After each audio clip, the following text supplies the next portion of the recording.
আসসালামু আলাইকুম বন্ধুরা, আজকে আমি চলে এসেছি ঢাকার মহাখালীতে অবস্থিত বিখ্যাত গাউসুল আজম জামে মসজিদে।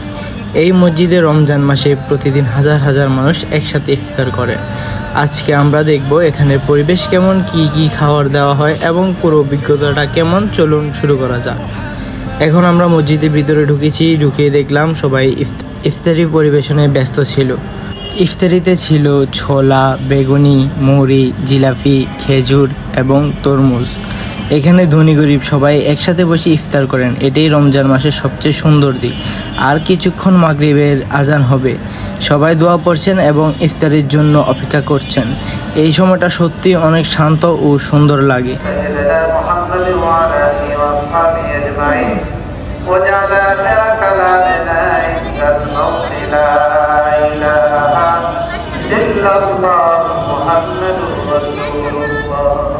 আলহামদুলিল্লাহ, ইফতারের সময় হয়, সবাই খেজুর মুখী দিয়ে ইফতার শুরু করল।